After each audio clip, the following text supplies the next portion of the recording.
Hi, everybody. Welcome to FNS Wrestling Podcast, episode 198. It's an odd recording time for us. Saturday afternoon. Backlash has already started. Yeah, it's like I feel like it's almost done too. I think Probably. I just saw Cody and AJ was on. But you had a busy evening last night. You had your friends over. Also, I might have forgotten it was happening. One of theirs was a birthday party. Well, not a birthday party. It was his birthday. You guys hung out here, wandered the town, did whatever you do. So we couldn't record last night, and then they were all still here this morning. So we're doing a little bit of a later afternoon recording session. But welcome back. We will get around to talking about AEW Dynamite, NXT, a bit of Raw, some TNA. I don't know, whatever else we get into. Some trivia, some news.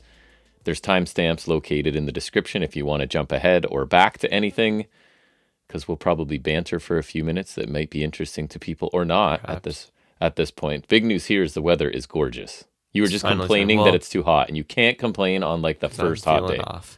But it was raining yesterday, so it's kind of weird. It's been raining a lot, and I don't know. It's a sudden change. It's like 26 degrees here and sunny. So we got I adulted hard today. Went to the Canadian Tire, as it's called. Bought a whole bunch of mulch. Put some. You guys are doing stuff. Mulch down in the garden. Got your brother to do it for us. I still got random pepper seeds. I do not want to grow peppers. Why? Do you have them at work? Is that why you keep asking me about? No, I got them from first period. Oh, you got them from class? Yeah. From school, you're growing peppers? It was just like a thing we did on one-off, and I kept the extra seeds. And, interesting. I don't want to plant peppers. I mean, you can if you want to. But, and yeah, just interesting enough, you are not feeling well as well either, right? So you may be kind of low energy today. We'll see how it goes. I don't think it's going to be a super long show. I have to go tonight. It is Game 7. As you know, we're Canadian, so it's hockey crazy. So therefore, we must be hockey crazy. I personally don't care much, but all my friends go to Mike's Garage, as I've mentioned here, so it will be at max capacity tonight. There'll probably be like 15 to 20 people in his garage. Sounds awesome. I have been ordered by Richard to wear, because they won when I wore my red hoodie, so I have to, whatever I'm wearing tonight, I have to wear my bright red hoodie, because whatever we do affects the outcome of the Maple Leaf game. And that's even Mike's line, because they're all superstitious, and then he sits there and goes, nothing any of us do have any effect on anything. That's like his catchphrase, basically. So that's what I'll be up to tonight. And you should probably get some sleep because you look really tired. On video with bright lights today, depends too. What I feel like. So I think we got lots of lighting today. So that's going to be interesting. You look really tired. So get some rest tonight, man. Anything else you wanted to discuss? Bad Batch is over, so now I'm sad. I watched it. And it was good. It was really good. I'm happy. The biggest surprise they could have pulled on me was that no one died. Yeah. Which I'm astonished by, because I've been saying to anybody who will listen or not listen for the past month and a half at least that Crosshair's going to die. Yeah. And he didn't die. Well, the long-necked lady that helped Omega died. She died. Well, yeah, no one Spoilers, sorry, but... No one important died. Nalase died, Rampart died, Hemlock died, Scorch died.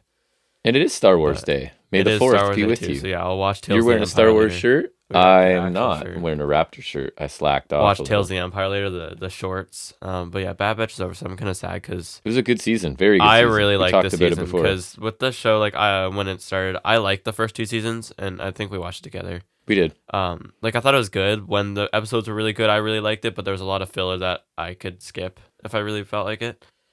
But this season really gripped me. Yeah. It felt like everything was important. They were always continuing something. And the big thing for you was Omega didn't annoy you this season. And Omega was actually quite enjoyable. She ended up turning out really good, and Crosshair we finally got the old focus. Omega. That too. Crosshair finally got the focus I wanted. But it was really good. So I'm gonna miss that because this season was. Yeah, we enjoyed it. Quite good, yeah. But then I think there's the Acolyte is in June, which is like pre-Phantom Menace, which is interesting. And then I think Christmas time is there's Skeleton Crew. Yeah. Which has Jude Law in it. Oh, really? Yeah. Interesting. I haven't seen him in stuff. I don't even know what that one's really about, but... Me either. Yeah. But we'll watch it probably. Yeah. Yeah. All right, I don't really have anything to discuss. It hasn't been a very exciting week, just trying to get to summer at this point. Trying to get by. Yep. So let's move into our first segment where we'll take a look at some of the week's wrestling news and rumors.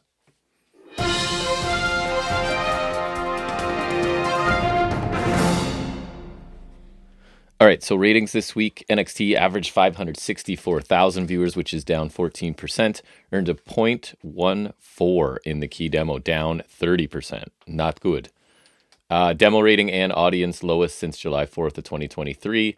again, went up against NBA and NHL. It's that time of year.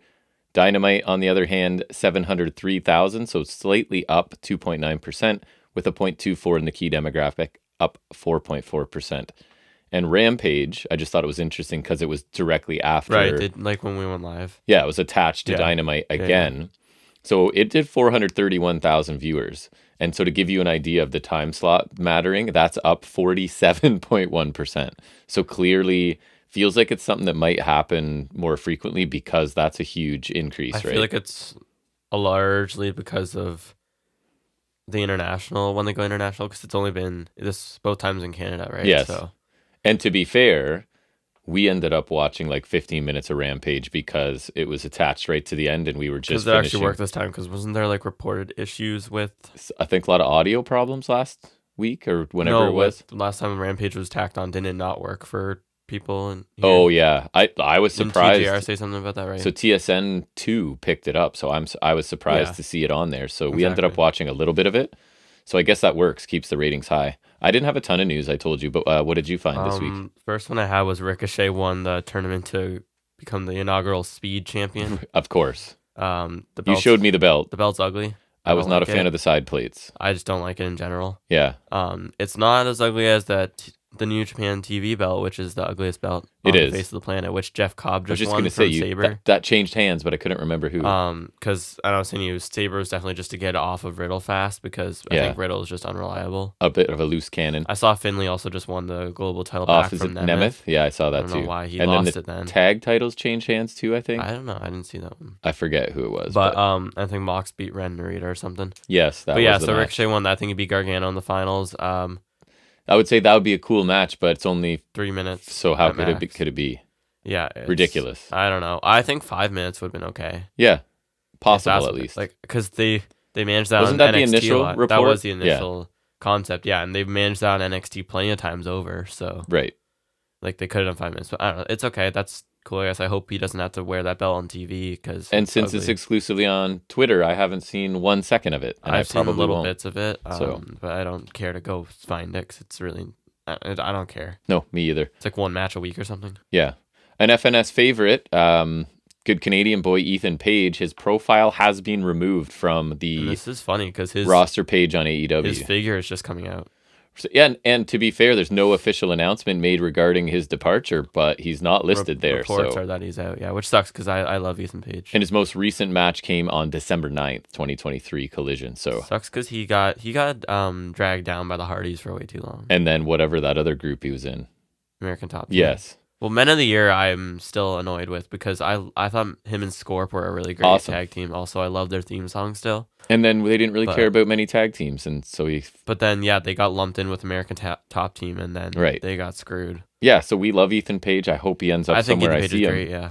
Could be TNA time. I could see him going back there, which I don't love because honestly, TNA just doesn't feel like a place you really should be going. But and Alexander is now beyond the North, right? Like he's their main guy. You could argue. I would always. The North is amazing. You could always go back to the North. We love the North. Of course we do. So, and then the theme song lives on. So, but hoping if it's true he's gone, he lands on his feet somewhere. We both really like. I like him Page. A lot. Yep. I hope he doesn't just like kind of flying around because he's cool. Yeah, he could do well in WWE if they wanted him. And he has another gimmick too. He could be Karate Man. Remember, he fought himself. That's not TNA. Let's not bring that up again. I don't think that was a banner. It wasn't banner. I think I reviewed that concept. We definitely talked about that. So it was sometime after. It was not good. The Wrestle House period, I feel like, because it seems like something that was affiliated Wrestle with that. House. Yep. Next was, I think there were some other releases, but the one I wrote down was, because I know you have other ones, is Drew Gulak is cut from the whole Ronda Rousey crap. And I also, interesting, we were sort of texting about it earlier, Gable Steveson is among the releases. So I was saying it's kind of ironic that he was supposed to be the next Brock Lesnar and huge. Or like next Kurt Angle or whatever. And it was like his brother's kind of the afterthought. Oh, we'll bring him too. He's an amateur wrestler as well. And it turns out I think Damon Kemp's good and has potential, and Stevenson's gone. He's still there is the point. Now, I don't know if it's the outside of the ring issues that have sort of been buried really well. It can't be completely that because me either. That's been around forever. That's not new. I think it was partially that, which they should have acknowledged sooner, but I think it was that combined with he sucks. I think because remember, wasn't he just Yeah, like they're not like- progressing like they There wanted? was these stories of he's not progressing. Whereas yeah, his that brother, one match with Corbin that sucked ass. Remember? yes, last year. I The hated double that. count out. Yeah, that was Whereas his one Kemp match. seems to be picking things up, and I think he got Corbin cheered before the Wolf Dogs. So. he does some natural heel work. I think is pretty good too. Yeah, so it's a little surprising that they actually decided to cut him, but just based on his progression, it's not surprising. And a whole bunch of people along with that from the Performance Center. More names than I recognize, but the ones I recognize were Boa's gone. As you told me, Trey Bearhill's gone, Valentina Feroz, and Gulak, obviously. And then there was like, I don't know, half a dozen more people that I think they said a couple were on Level Up or whatever, but I don't watch it, so I hadn't heard of them. It's not really anything, yeah. But it seems like they just cast a wide net, right? And then it's like, okay, this person isn't picking it up. I bet you there's a bunch of people that are like, this isn't for me, because it's not easy, right? Yeah, and like I bet you there's kinda people test it who out. start out and go, oh, I'm out. This is far too difficult or not what I want. So a bunch of layoffs from NXT. I only have 2 other stories after that. So going from a victim to now supporting it, John Laurinaitis, he I now saw supporting Vince McMahon's motion for arbitration in the lawsuit. Yes.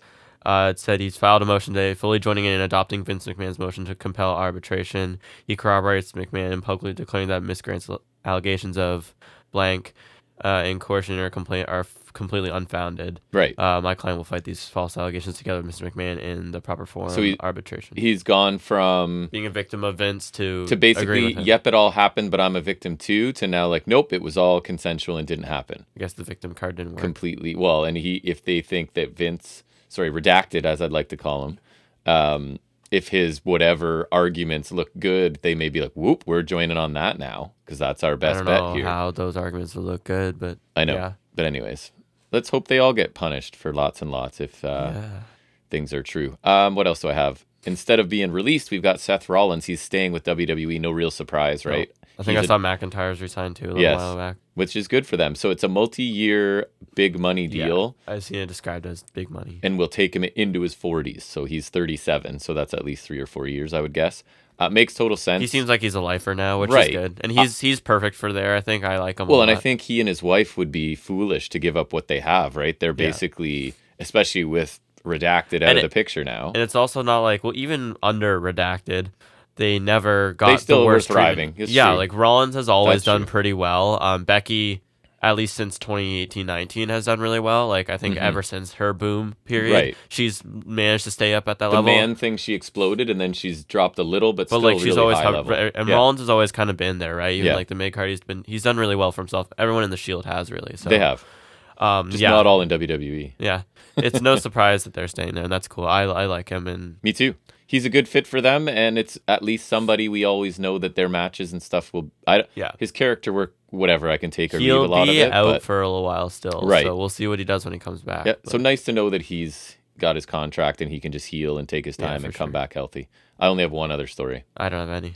So Julia Hart kind of explains. Remember, we were like, man, that was a really fast match for at Dynasty being on a pay-per-view, yeah. And reports are that she's had shoulder surgery, and that's why that match was kept short, because she was injured. So that kind of makes sense, and I hope she heals quickly. She probably will, because she's young and fit. So that reminds me, I did hear Hobbs had a legit knee injury, so that kind of thank goodness explains that match. That match I was super disappointed. Yeah, and it felt there had to be something wrong. Yeah. Because how could it be that bad? All right, well that wraps up news. We'll move into our most in-depth review every week. It happened on Wednesday, but we just finished watching it a few minutes ago, and that is talking about AEW Dynamite.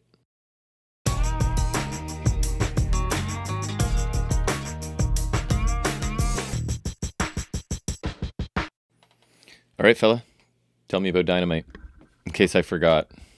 I mean, you'll remember half of it at least. I can guarantee that. This half we just watched, yeah. Yeah, the other half, I don't know. You're a little shaky. I am old and tired and feeble. That is your excuse. That is my excuse.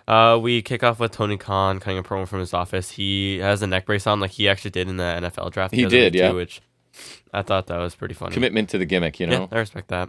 He was talking from the Jaguars' office in Jacksonville, saying he's not cleared to leave, so he's running from there.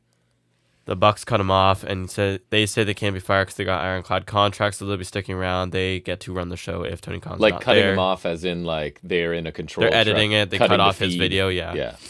Then we cut to a Dynamite intro, which I thought was pretty funny because it's the normal intro, except it's only featuring clips of all of them, Okada, and Perry. So I thought that was pretty funny. It was funny. It's a solid bit to start and just kind of like pick up the lead from the end of last week. Yeah, it's I didn't mind this at all. It's kind of it's a good. They have to start out because they finished that previous week with that big angle, right? Yeah, so I get you kind of find what they're doing interesting. You kind of have to address it, and I didn't mind this was a way to do it, and it was quick, right? Yeah, so that's fine too. It didn't waste a lot of time. And it's just reminding us there is now a schism in the leadership. Like it's Tony Khan is still schism. Normal. Don't say schism. And then it's I guess Omega too. Yeah, exactly. Then we get to hear from Swerve Strickland. We are going to see who he's facing at Double or Nothing. They're just gonna sauce it to us. He talked about having 3 matches in a week and said that's the kind of champion he's going to be. He said that we don't need power-hungry EVPs, while adding that what they did was, quote, a bitch move. He said it can be handled in the future, but he wants to get down to business about who his opponent is, and he wants them to present themselves to him.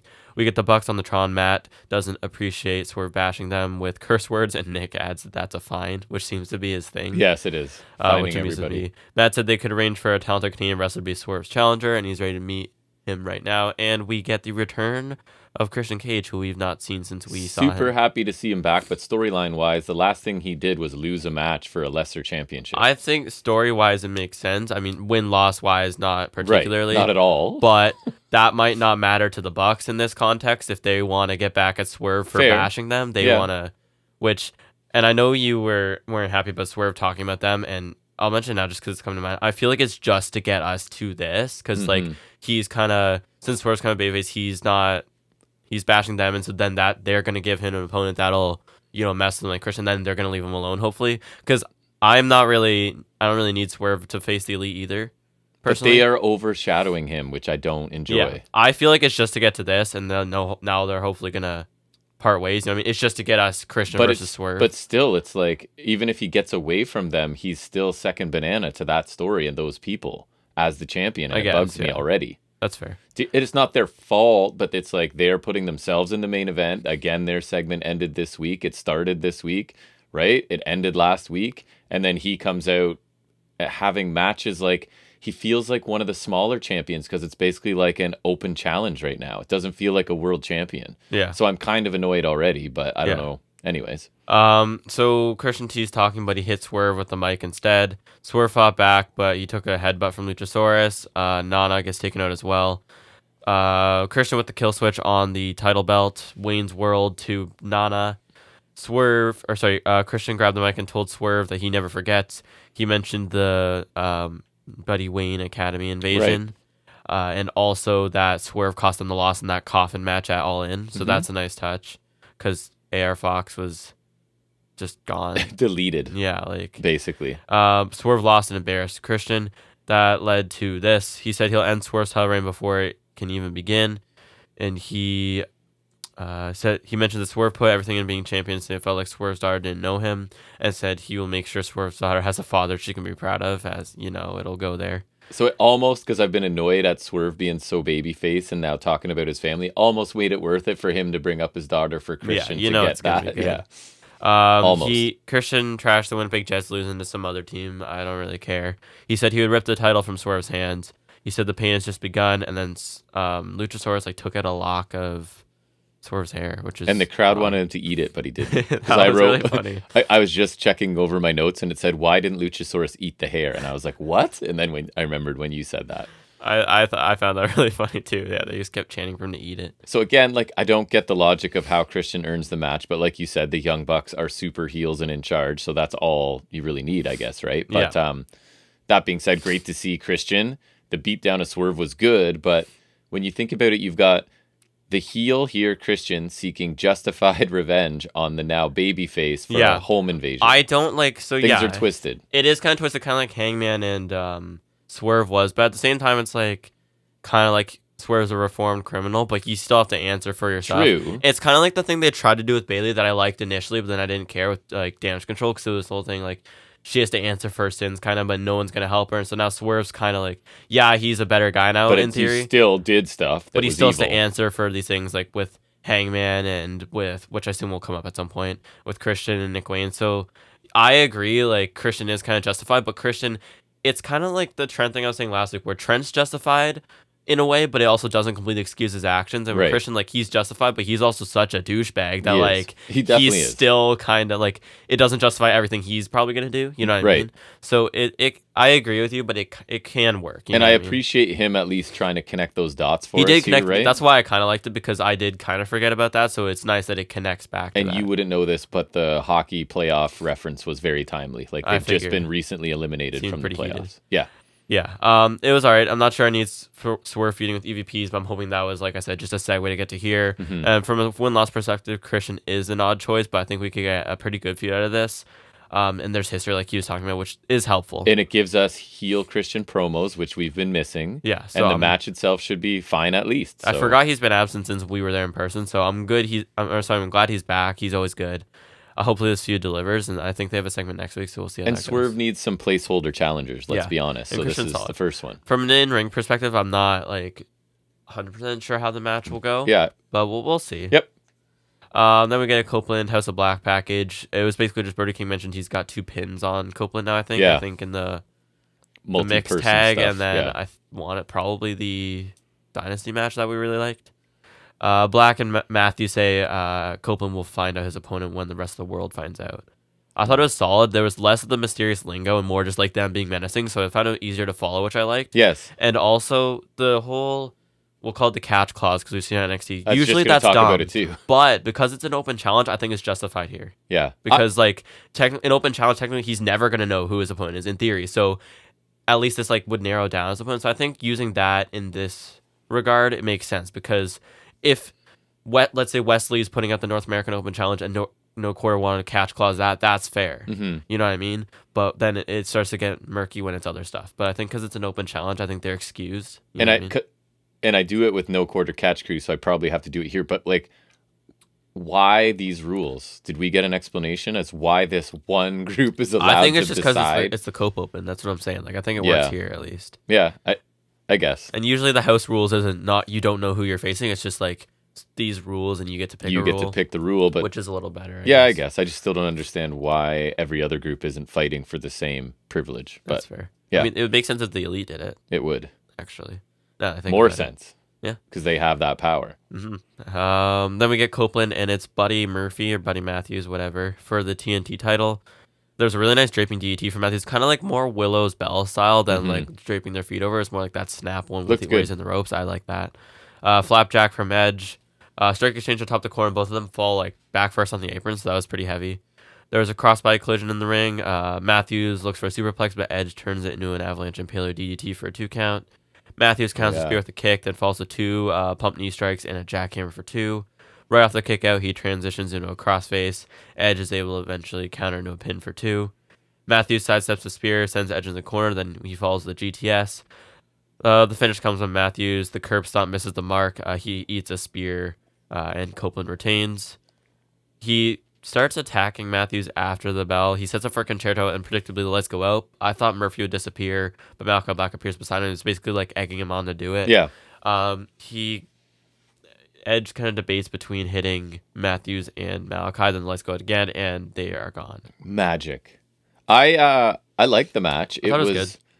A slower pace than I might expect, but Buddy Matthews is super impressive, and the flurry at the end that like ended in a jackhammer, I thought was really awesome. Fast and like just and powerful. It kind of fired the crowd up too. And the selling of his midsection throughout this, I thought was really good, and it also made sense that because Edge got dominated pretty much, right? But the sudden spear because the midsection he was coughing blood at one point. Was right, Murphy. And I was because I actually was like, is he actually hurt? Because he looks like he's spitting up blood here. So it's believable, right? Like Copeland's the veteran who has to find a way to beat this guy, this prime athlete. Yeah. And he hits the spear to win it. So they told a solid story in there. So is he just going to keep facing House of Black members? I think, guess and then Brody we get next, maybe? Yeah, Brody's next week, and then I think Malachi will probably get the pay-per-view. Right. And did they make a reference? I wrote it down to the mist in Edge's eyes made him go crazy. They made some sort of reference. That's where we're going. Or something like that. Is it? It affects people in different ways. So okay. So when they talk to him later, it's starting to make sense. He seems kind of weird. He was kind of out of it and like, I'm okay. Yeah, I'm wondering because like you either go blind or you join them, poisoning him, or like because Remember, Pac went blind. Right. Julia Hart joined them. Trained Sky Blue too, didn't it? And Sky Blue joined them. Who else? Other people have been missing. Sounds like a niche video you should make. The recent history of misting. The Black Mist. Yeah, it's. Is Black Mist the worst mist? Is that the one you want to avoid the most? Because I feel like, Tajiri always did Green Mist, but that only just helped him win. He never psychologically affected anyone. So Gresham, we'll get to it on TNA, but he has ink now. I know. I saw his actual look. Yeah. And? Not great? I would have just kept Is it what I said it was? Because I haven't seen it. Pretty much, yeah. So it's like the octopus mask without the tentacles. It honestly reminds me of the Great Muta mask. Okay. It's just not his look, though. Like, I would have liked... He could be a really good, heel technician or something. Yes. I don't know what they're doing with it. I really don't like it. I've liked the vignettes. I'll talk about it when we get to TNA. I'm not sure that payoff's going to be there. But I wish Murphy got to showcase more varied offense here because he's so good when he gets going. But we saw flashes here, which were great, but it's far from everything he can do. And I don't think he can work his breakneck pace with Edge at this point. No offense to Edge at this point. Copeland was solid as usual, but again, we're not his biggest fans, but I thought he was good. Yep. Other than that, I expect Malachi versus Copeland at Double or Nothing. But other than that, I'm not sure where we go from here. Going with this, I guess Copeland goes dark maybe. We do a heel turn. I don't know. Seems like there's clearly teasing some sort of change for him. Then we get Samoa Joe versus Isaiah Cassidy. Isaiah gets popped up and then he gets dropped by Joe while screaming, just kind of dropped on his stomach. He shrieks, and he was doing that when we saw him when they were super young. Yeah, we saw them pre-AEW, I think. We did. Was that? That was at. Was that the OWE or whatever? It was, or the show after. Wasn't it them against Chima and Daniels? Oh yeah, it was. Yeah, that's right. That was before we watched. It was Progress and Smash after. Remember? That's right. And is that when we saw Fletcher and Davis that was the show after because they were Progress. Yeah, right. But yeah, we did see that. That was probably my favorite indie day we've ever done. That was my favorite indie day. Yeah, it was for sure. Super fun. Because we didn't even have tickets for the second one. We just were able to go, which is cool. That was my exposure to Aussie Open, and I think we did get to see Walter. I remember seeing his belt up close because he was still UK. He was actually fresh in the UK title run. And we've talked about it when it happened, probably, but we haven't talked about it in forever. Remember when you weren't supposed to be in the Progress show unless you were how old? 14 or something. And you were clearly not 12. Yeah, I think even younger. No, it'd be 12. Because they stopped the opening ring August guy stopped and asked if you were 14. He's like, because you have to be 14 to be here, so I'm gonna ask you. I remember the kid after me didn't quite get it at first, and then they the whole place chanted for you. He's 14. Yeah, that was he's fun. 14. That was good. And then you got yelled at and given the finger by the Paul Robinson guy. Dude. Yeah, the bald. But you loved it. It was funny. Yeah, he was funny. Anyway, he was flipping off everybody. That was an amazing day. That was good. Yeah, because that was Takeover Toronto week. Yeah. I think we went to that, and then we went to Takeover Toronto. Super fun. On the Saturday, back when they did takeovers. Yes. I'm nervous about Heat Wave. Oh, yeah. We may talk about it at some point today. Joe does that thing where he walks to the wave of dive, but it's a topic dive to the outside from Cassie, so he just flips on his back on the floor. And we got to walk away Jones, too, right? Yeah. I'm surprised Cassie did that. Man. That's a bold move. Yeah. The finish came when Cassie went for a monkey flip in the corner, but Joe counters. He switches him around so he can hit a muscle buster, and Joe gets a rare pinfall victory, which is bizarre. Yeah, pretty dominant win for Joe, as you would expect. And Cassidy's shrieking is funny, gets a reaction, and it's basically a quick little rehab match for Joe, right? Yeah. Is all it is, and it was fine. Which is fine. I'm not sure where he goes from here, but me either. It was a fine squash. Cassie amused me a couple times. And yeah, I wonder what they'll do with Joe now that his time on top is kind of done. I hope he doesn't plummet down the card, but I really don't know what else you can do with him. I know. I worry. I mean, there's a lot of belts kicking around if you want to. That's true. He's too good for ROH, so you can't send him, despite his heritage. I am totally okay if they want to just act like they didn't do it already and make him the king of TV. Go back, reset that. Just do that, because that was awesome. Yep. But I don't know, because I feel like it is a while away, so he still has to do something in the meantime, but I would definitely put him in the Continental Classic. Yeah, me too. For sure. Definitely. Until then, though, I'm not sure. Yeah, I'm nervous a little bit for him, because he's been just awesome. You could have him go anti-hero against Okada. You could. Or something like that. Yeah. Who's the international champion? I forgot. Roddy. Joe Ospreay at some point then, because Ospreay's winning that belt. Mm-hmm. No Ospreay this week. That's weird. Yeah, there was none. I guess it's one of those weeks he's traveling back, probably. Probably. That makes sense. Anyway, Sky Blue promo. Last time she faced Willow, she had her beat. Stokely intervened, and then her and Hart beat Willow last time they were in Canada. I was there. She challenges Willow to put the TBS title on the line on Rampage. I thought it was fine. She wasn't horrible. But I still don't think she's very good. She sounded, mine was okay at best, just a Rampage match. Yeah, that's fair.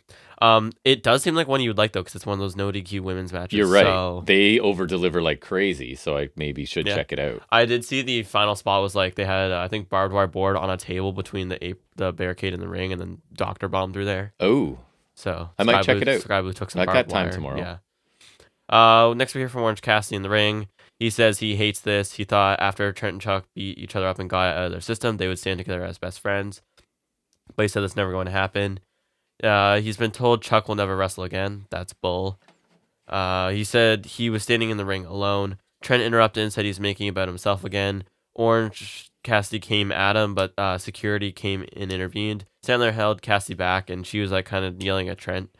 And Trent said Chuck's career's over because Orange is too selfish. Then Callis came out. Yeah, it was which confused. is strange, and he walked to the back with Cassidy, and he did say he's constantly recruiting, right? Which opens up a nice little, he can talk to anyone at any time, and it kind of fits the story. It's kind of like, I remember when, was that when Stokely, I think, was recruiting people in NXT? Like, you recruited Tyler Ross, and remember we saw him talking to the Creeds back when they were security guards and like stuff like that. So it kind of reminds me of something like that. And it's almost like Callis is a predator. He's waiting for, he's basically targeting an at-risk Cassie literally person, is talking about how he has no friends. He has no friends, and he's depressed, and everyone's left him. So this is when Callis can come in and manipulate. This was short, but it's intriguing. Yeah. I find Trent interesting in this role because his point of view isn't completely wrong.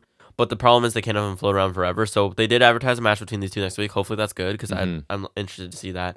But I really hope they don't just waste him after because I'm not sure what he can do. That's my thing. Like, I don't know where. Which sucks because Trent's a good hand. He is, but as soon as this feud is over, I can't imagine he...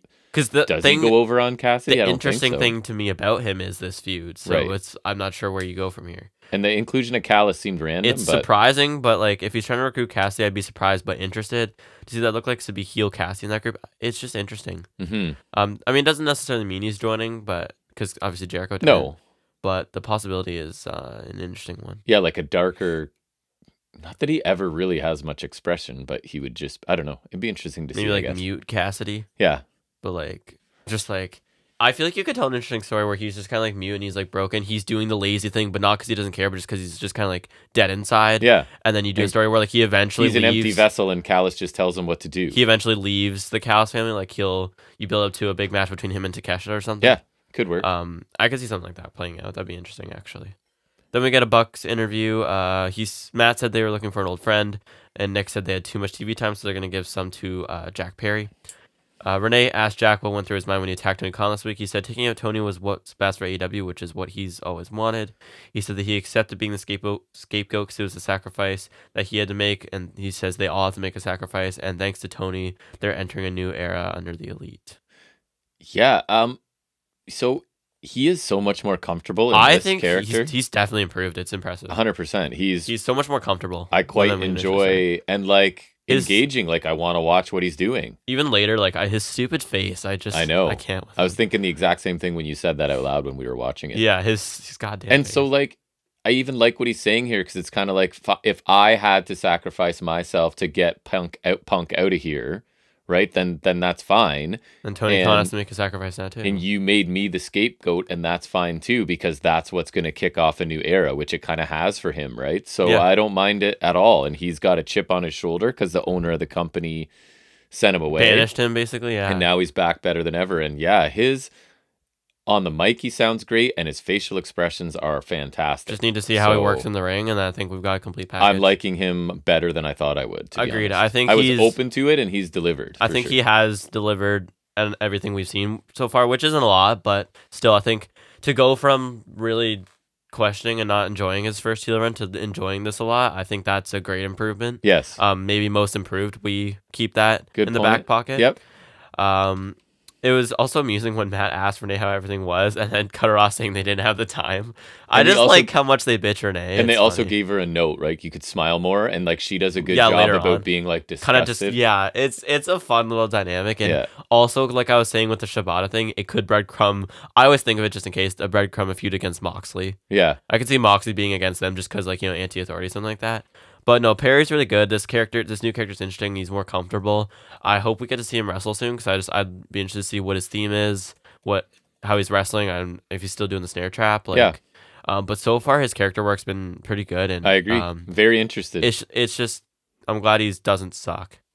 And something good came out of Punk's footage. And I'm not super sold on the Young Bucks in their role. I'm coming around, but I think it helps them to have Okada, who we're really liking, and Perry is also. They're surrounding themselves with people that I'm finding very interesting, and both of them, Okada and Perry, I'm finding more interesting than I thought I was going to. Yeah, I think that's for sweet. Sure. I like that. Yeah, because heel Okada was. I wasn't sure. I love what he's doing. Has he not run heel in New Japan, or is it like a long time? From what I remember, they tried it, but they didn't commit to it. Yeah, wasn't he initially heel when he was first Rainmaker? But then that was like 2012 or something, right? That was a long time ago. I love the stuff he's doing. Not 2012, sorry. That was like 2010 or something. But that was, anyways, long time ago. But yeah, no.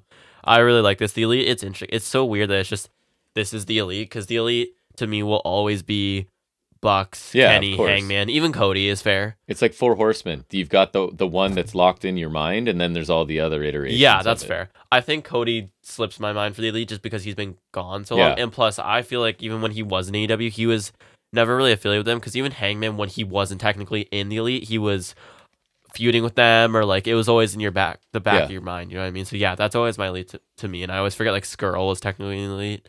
Redacted. But yeah, like that, it's just weird because you got the Stockley in your head, but then the Elite now it's the Bucks, which makes sense. But then Okada, who's very famously a rival of the Elite in the past, and then famously. Jack Perry. It's so weird. It'll be weirder, especially if we get Mercedes Moné. Yeah. Let's not forget though she has to the Super Elite, which was the Bucks, Kenny, and the Good Brothers. Yeah, exactly. And then Undisputed Elite. Moné could go from Undisputed Era me being really disappointed to me being excited. They literally just have to put in the Elite and embrace what her character is supposed to be. Right. So hopefully they do that soon. Then we get Katsuyori Shibata versus Christopher Jericho, FTW rules for the FTW title. I would love to know who told Jericho to bring back the trunks. My first note: Jack is annoyed by Jericho in trunks. He is long past the point where he should be doing that. No, just don't, please. Just no. Not good. Big time Lionsault botch. Like, no. And we notice, like, he's really far away for Jericho. It's like the opposite of Julia Hart's problem, where she puts him, like, basically in the corner. Yeah, like cozied right into the corner. Yeah, he's, like, got him over halfway across the ring. So it was his, and the commentary tried to save it by, like, his knees are what connected. It did look like his knees got Shibata in the nuts or something, but, like... It's not what he wanted. No. It looks stupid. Yeah. Shibata slams Jericho on a pile of hockey pucks that Jericho introduced, and then a suplex on the pucks, which I thought was kind of cool. It would hurt. It wouldn't like be a piercing pain like thumbtacks, but just like the dense like landing on those would hurt. Especially if they're upright. Like surprisingly heavy and dense. So American listeners don't know a hockey puck vertical would hurt. Be no painful. doubt. So I thought that was kind of inventive. But of course, it's in Canada, so it's just doesn't mean they're real pucks either. Like, why didn't Jericho just stick him in the corner with some maple syrup and beat him with a hockey stick? Right. Like exactly. Hit him with a beaver tail, or like, you know what I mean? Force feed him bacon. Start like chopping him in the chest with female bacon. Like exactly. Dump some poutine on him and then DDT him. Jericho would have preferred that to some of the chops he took in this. I think his chest was like like the worst sunburn. Heavy chops from Shibata to kneeling Jericho. Jericho comes back with some of his own, but Shibata does it so much better. It's not even funny. Chop exchange goes long. I think it went through an entire commercial break. I don't know. They still doing like it when 3 we or came 4 back. minutes of chopping. So if it went through an entire commercial break, that's insane. Shibata absolutely peppers Jericho with a hard one, so that ends things. Shibata's got some gnarly shots. He does. Jericho throws a puck at Shibata to cut off the hesitation dropkick attempt. Then he locks in the walls. Shibata counters in a figure four, and Jericho throws a puck in his mouth to get out. Made me laugh. Yeah, just close range puck right to the face. It's whatever gets the job done. Right. Jericho puts a trash can on Shibata, then hits him repeatedly with a kendo stick. Eventually, Shibata gets up with the trash can still on his head, and like is after each shot, slowly backing Jericho into the opposite corner. Then like headbutts him a couple times with the can on. So that was kind of cool. Hesitation dropkick in the corner from Shibata with the trash can in front of Jericho. So that was nice. That looked good. The can gets a 2 count. Shibata grabs 2 kendo sticks and hands one to Jericho. They sit down and they just like teeing off on one another. It looked like the first swing might have, because they were obviously hitting each other in the trap and the shoulder. Yeah. It looked like the first one might have caught Jericho in the ear. Yeah, it looked like he definitely hurt him a little more. Kendo assisted back suplex on the pucks from Shibata. Jericho cuts off another hesitation dropkick attempt with a code breaker. We get the finish when Big Bill interferes. It's a big boot and a choke slam through the table to Shibata. Jericho makes the cover to pick up the win. Yeah, I thought parts of this were pretty fun, and I always like to see Shibata, and he seems to be back like at full speed now. And Wasn't a crazy no DQ In terms match, of guys right? who come back like from big stuff, he's looked so much better than Ibushi has in Yes. AEW. Like Shibata's, I've enjoyed him a lot. And I think that's why this wasn't a crazy no DQ, because it's Shibata and you can't mess with, because he wasn't supposed to wrestle again, right? So I don't think he can be doing a crazy Also, because it's not really match. his style. No, so it's not. I like that he kind of meshed it, but Yeah, I don't think Jericho needs this spot still. Like, again, there's somebody else that could do more with this time. I didn't love the spot where he had the can over him. I liked when he stood up and walked towards him a little bit, but then it went too long. Like Jericho keeps hit, and it just walked all the way back. That's fair, and then yeah. the headbutt part was he weak. probably should have just headbutted him when he stood up. The initial, you know what I mean? just even the standing up was good enough for me. But anyways, it was a fine match. Like, Yeah. I didn't dislike it. I don't think Jericho. I need to see this much no. Jericho, but I still want Jericho to leave. I still don't want any of this gimmick. I still don't think he's good anymore, but I'll admit this is pretty solid. Jericho's still kind of slow, and he botched the Lion Saw again. But the plunger stuff was somewhat unique, and there were a couple amusing moments for us in this match. So I'd say it was enjoyable enough, especially for a Jericho match. Like, for sure. It wasn't amazing, no, but it over-delivered for me just because I wasn't expecting much from Jericho. So I enjoyed it more than I thought I would.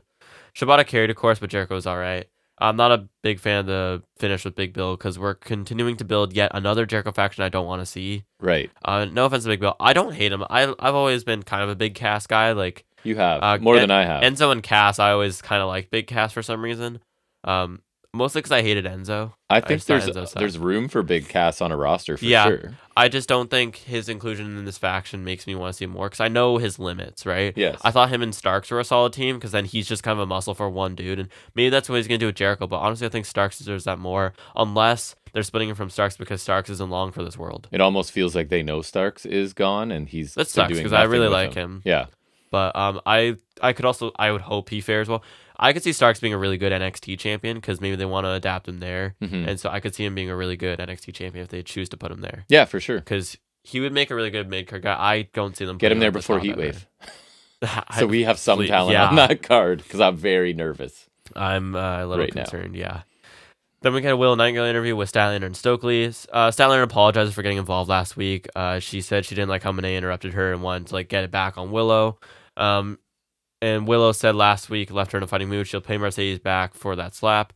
And she turns her attention to Sky Blue, saying if she wants a fight, she'll massacre her in Winnipeg on Rampage, which is after the show, obviously. It's the third hour.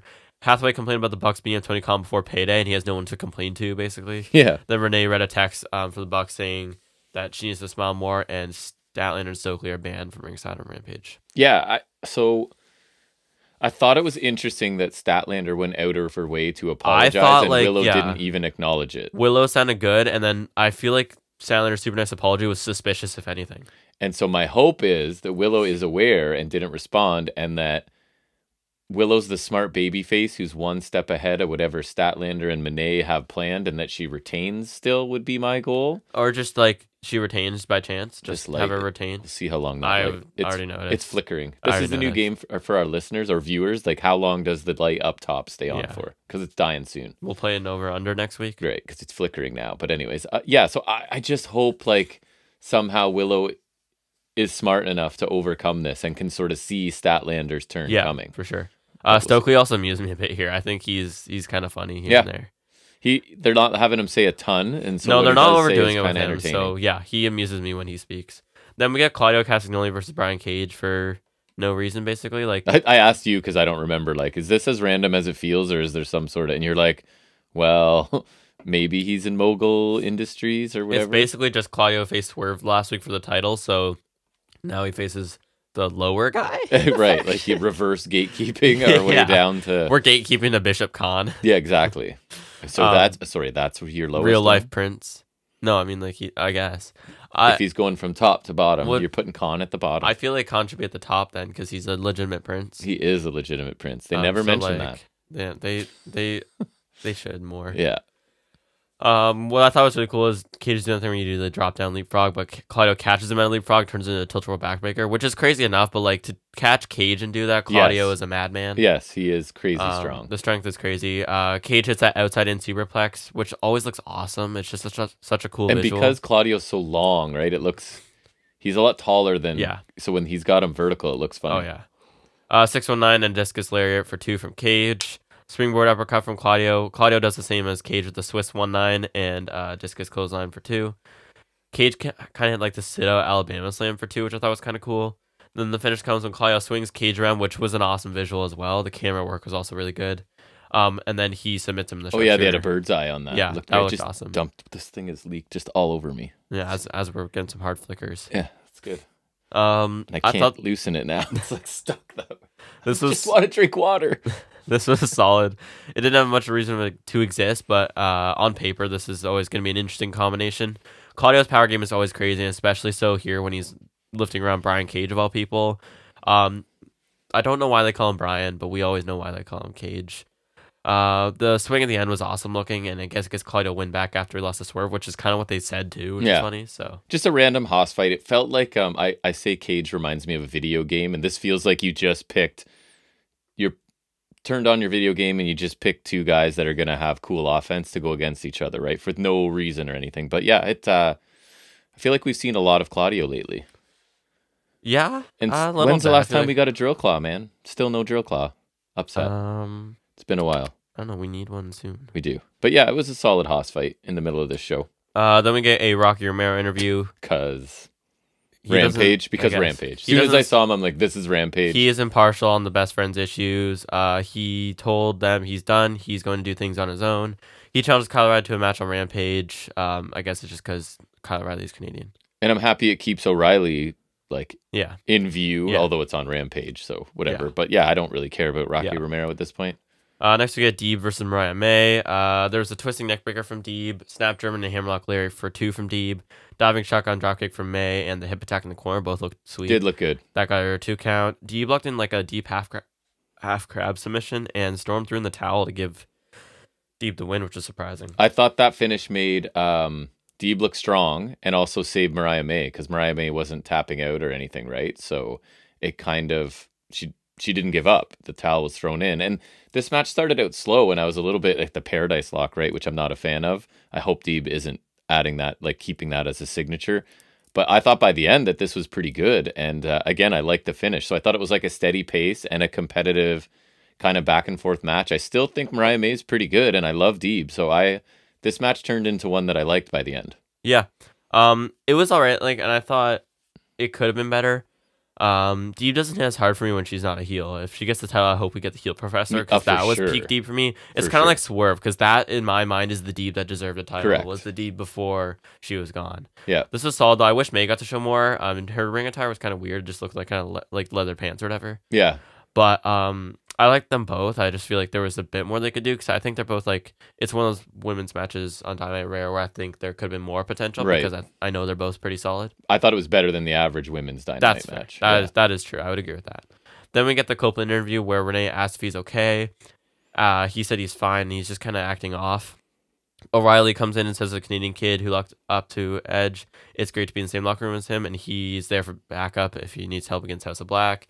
He thanks Kyle for that, but he said eyes up here because he thought he was looking at the belt. So maybe he'll get paranoid about his belt or something. Maybe something like that. I feel like that's what that's teasing. Because at this point I wrote down what's Edge's thing now? He's distant and depressed, but I forgot about the mist and whatever. Mist. So it makes more sense. This is fine. He was weird, but I guess is how seeing the mist chooses to affect him. And Kyle O'Reilly sounded fine too. He was a little weird, but he didn't get misted, so what's his excuse? Hey, he got mentioned in 2 segments this week, so I'm happy for him. That is good for him. He did make an appearance actually too. So. Yeah, that's good. Good for him. He's relevant. We end the show hearing from Kenneth Omega. He said he's never been good about talking about this stuff. He spoke about his diverticulitis diagnosis. He almost died. He did. He said after spending 10 days in the hospital, he was told he was lucky because he was about 24 hours away from dying, which is crazy if that's true. Yeah, I don't know if it is or not. The doctor said they needed to get what was wrong with Kenny out of him. He was told that he could have a colonoscopy bag with him for the rest of his life. He said that he was told if any blunt force trauma to the stomach could kill him. He said since that day, he had to stop watching AEW because his hands would shake. He admitted he was scared and felt pathetic and like a coward. He said that maybe he had to explain to us that he had to retire, or he thought about that. Mm-hmm. He turned on AEW again for Dynasty. So you guys, I hope he paid the $50 because otherwise that's not fair. Right? I paid. Yeah, it was worth it. He better have paid. Problem. I'm just saying he should be paying if he believes in it so much. Omega said he watched Swerve make history. He watched Will Ospreay and Danielson have one of the greatest matches he's ever seen. and his hands were shaking again. He wondered if he was scared of being a wrestler, but he said no, he was going through withdrawal. He said he needed to be in this ring, and being called the best is what fueled him. He said all these wrestlers in the conversation for being the best, and he's already been forgotten. He said this will not be over until he exhausts every option. He said there's a 10% or a 1% chance. He said we are not done with Kenny Omega yet. And he said he made a mission to change the world.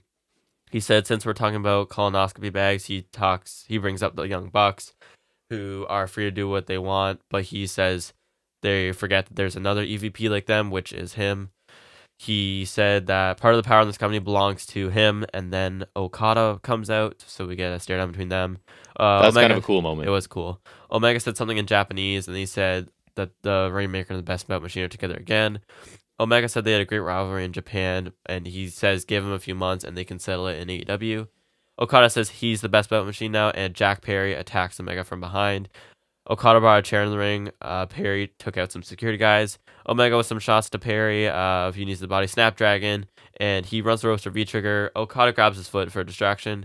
Chair shot to the ribs from Perry. The Bucks come down like feigning being upset, but then they hit an EVP trigger to Omega. FTR make the save to end the segment, and I thought with his hair kind of tied back and in the suit, it looked like New Japan Kenny. Yeah, which I don't know if that's intentional or not, but if they're circling to Okada him, right? So I guess I thought this was a cool segment. It was nice to see Kenny back. Obviously in Winnipeg, they've timed it for that, and it looks like he's obviously can take physicality. He said give him a couple months, so maybe all in. Like, just kidding, I'm ready now. Like I don't know if that's. I feel like he's probably needs a couple months because if it's as serious as it was, I feel like this would be soon to come back. Yeah, and just establishing he's not with the EVPs, obviously, and that even though they fired him, they can't really from that position, right? Can kick him out of their little friend group, but not his official position.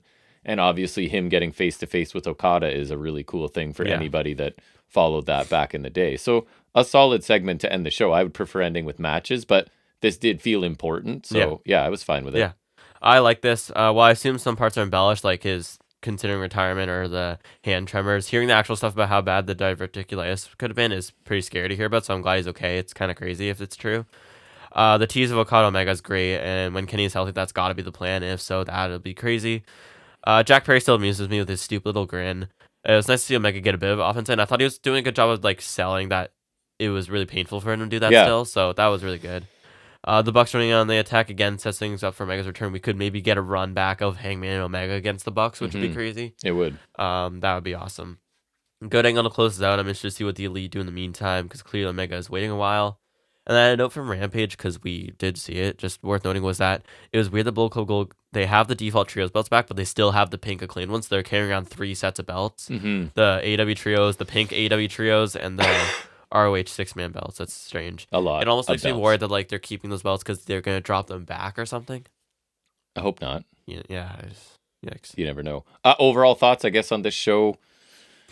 I didn't think it was amazing looking back. Match-wise, there was nothing that was fantastic, right? Like, was Copeland Matthews the match of the night? Because if so, that's because then we had Jericho Shibata, Claudio Cage.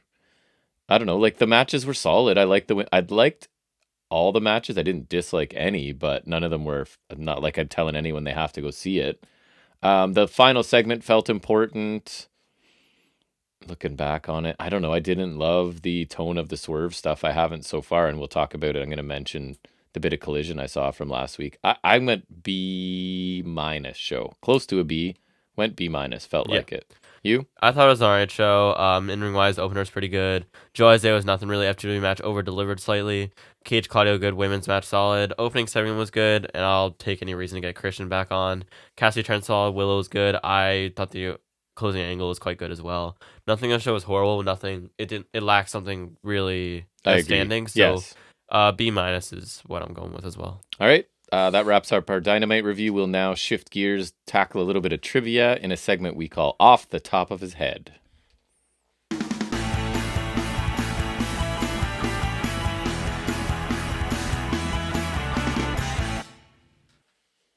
All right, so this week is Intercontinental Championship title runs, because obviously we had Gunther break the record and then lose. So we're not including him. I've got the top 12 runs after that. Okay, so you're going to try and tell me who it is. So just Like longest? yes. So do you want to go Is it from the combined next days, from or- the next longest? Sure. Is it combined? I don't think it's combined. I think it's straight. So who? Honky Tonk Man is next. So they're saying there's one ahead of that. Because his was always the longest until Gunther. So they're saying that this person held it from 79 to 81. And during this reign, he engaged in feuds with Morocco and Ken Patera. Valentine? So is there one? They're saying Pedro Morales. Is that one real and they just don't have it as part of canon? It is an old run, but like they always tout Honky I was know, always the so that's longest why run. And again, this is ChatGPT, so it could be wrong. I feel like it has to be because Honky was always the longest run until it was Gunther. Or is it one of those where that's the story they want to tell? I don't know. We'd have to look it up. So I don't think so. Well, I mean, I don't think so. Because do you really want Honky Tonk Man as your longest running champion opposed to like Pedro Morales, who's like their first Puerto Rican world champion? I guess. First Triple Crown champion. Like, well, when Redacted's in charge, he might not want that. So then, according to them, number 2 is what you said is number 1. So Honky Tonk Man, how many days did he have it? Do you remember? 454 or something? 454 is correct. So number 3 all time held it for 385 days from January 83 to January 84. Feuds at the time included Pedro Morales and Jimmy Snuka. Valentine? Nope. Santana? Santana? Nope. Big guy. Powerhouse. Morocco? Correct. Morocco. So now we're getting more into your era. Number 4, 398 days from 2012, September, to April 2013. Cody? No. I thought he had Saw him involved in feuds with Rey Mysterio, Kofi Kingston, Dolph Ziggler. If ChatGPT's right. And maybe it's not right, because I feel like you would know this. Like 2012. Maybe that. 12. No, I'm thinking. Okay, so maybe not. Not Big Show. No. Time. They're saying The Miz. Maybe. Number 5, 233 days from 84 of February to September 1984. Notable feuds were Greg Valentine and Randy Savage. And you've already guessed them for Santana? Correct, Tito Santana. Number 6, 210 days from December 2003 to July 2004. 03 to 04. Okay. Feuds with Van Dam, Mick Foley, Shelton Benjamin. Orton. Correct. That was Okay. like the run that made him. So this is sort of sounding like they might be correct. 280 days, April 1990 to January 91. Memorable feuds, Texas Tornado, Tito Santana, Perfect? Bret Hart. Correct, Mr. Perfect. Very good. Sounded like It's like you do better as we go further down the list. Number 8, 448 Maybe they mess days. up as we go. Oh, so these aren't in the longest because this one's longer. So they're just putting in major title reigns because the last one was 280. Now we're at 448. Anyway. So that would guess that's why Honky wasn't second. I guess so. So 448 days from August 93 to September 1994. Feuds with Shawn Michaels Razor? including an iconic ladder match. I guess it would have to be Razor. Yeah, I forgot to put my cheers and my sound effects in for your trivia. 216 days from August 88 to April 89. Saw him feuding with Rick Rude and Andre the Giant, which I didn't remember. 88, 89 sounds like Savage, would it not? No, right era. Is it Steam? No, Steam. It's somebody before they ascend. Warrior? Correct. At least correct according to them. Don't know if it's actually that correct. Makes sense. He did have the belt, so. So 236 days from August 2011 to April 2012. So that's Cody. That is Cody. That's the Cody one I was thinking earlier. Featured feuds with Big Show, Booker T, Rey Mysterio. It's a weird collection for 2012. It is. 231 days from October to May of 93. Michaels. Correct. Feuds with Marty Jannetty, Crush, Tatanka. I don't know why I know he won it in October 92, but I did know that. Last one, number 12, 285 days from September 84 to June 85. Valentine? Correct. I was like, he's going to be right at some point if you just keep guessing him. Notable feuds with Tito Santana. There's not a lot of good options from that time. And Junkyard Dog. No, you're right. All right, very good. You missed the first couple and then crushed the rest of them. So we'll switch back into the rest of wrestling we watched. Anything notable from anything we watched. We like to call it Highspots and Restholds.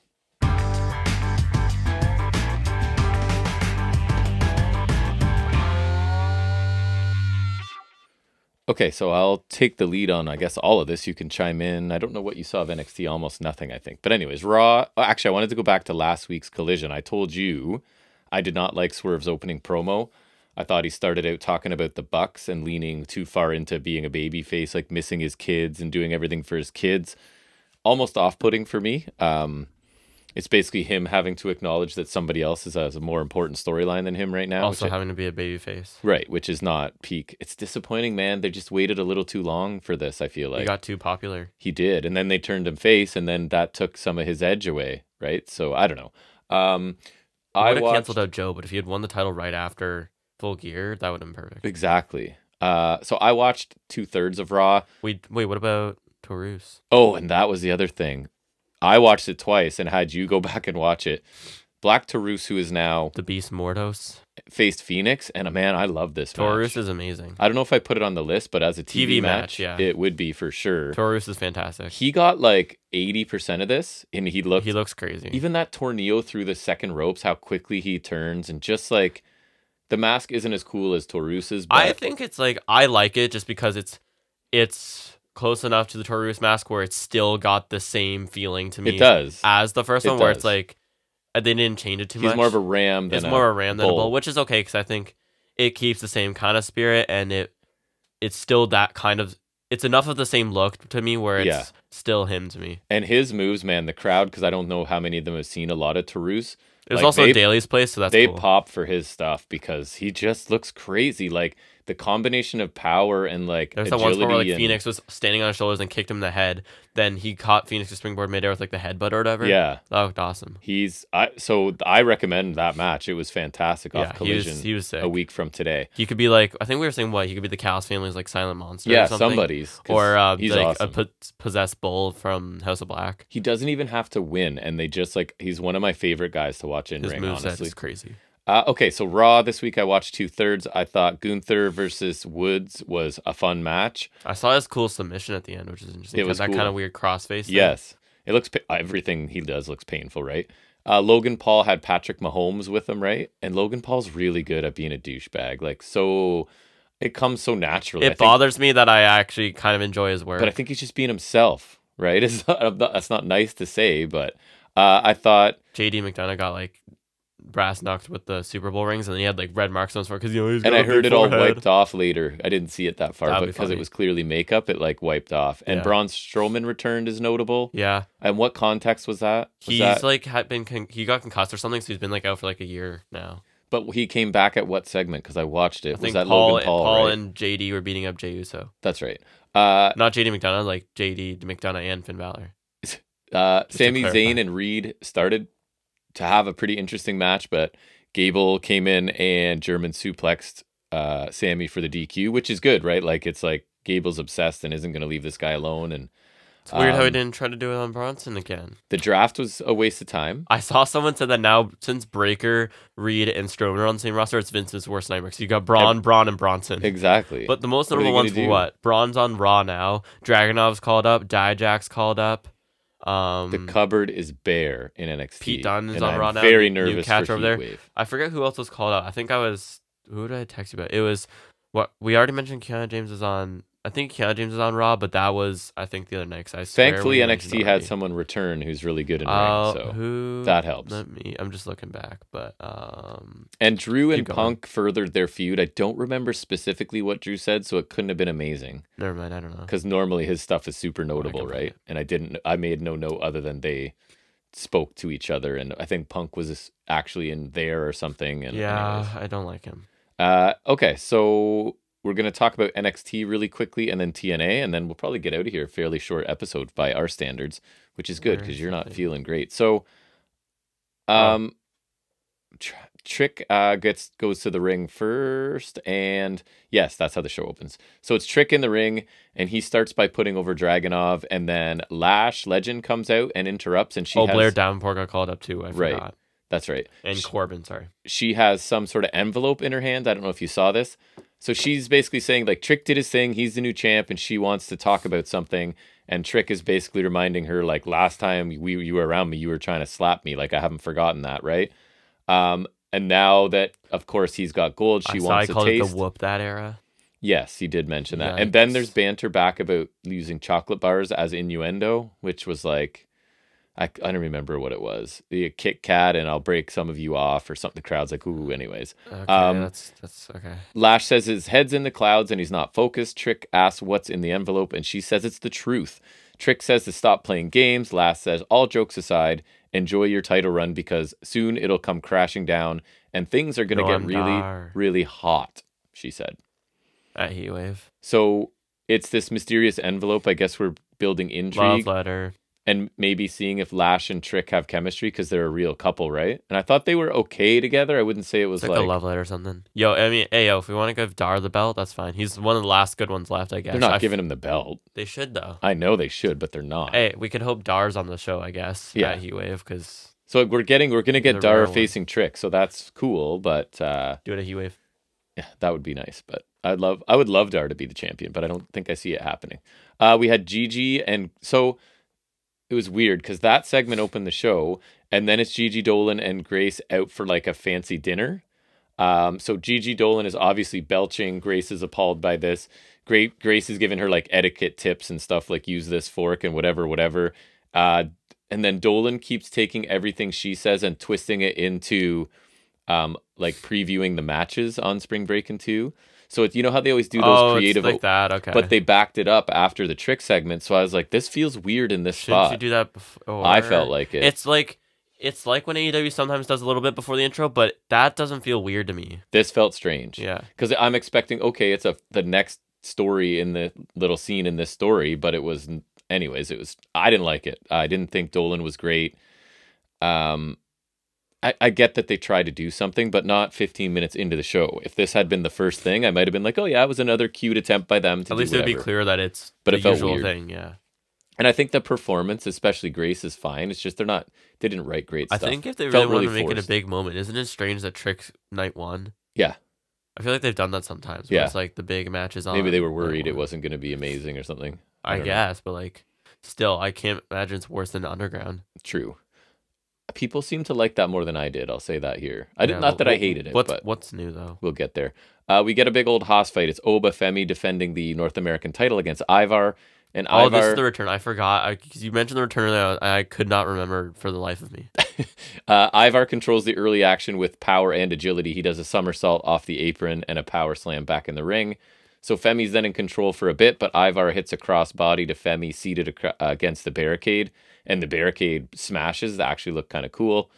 Femi finally looks human. There's a bit of an awkward moment and a strange like springboard spot where I keep wanting to call him Hansen because that was his original name. Ivar keeps springboarded something and it was like an awkward collision.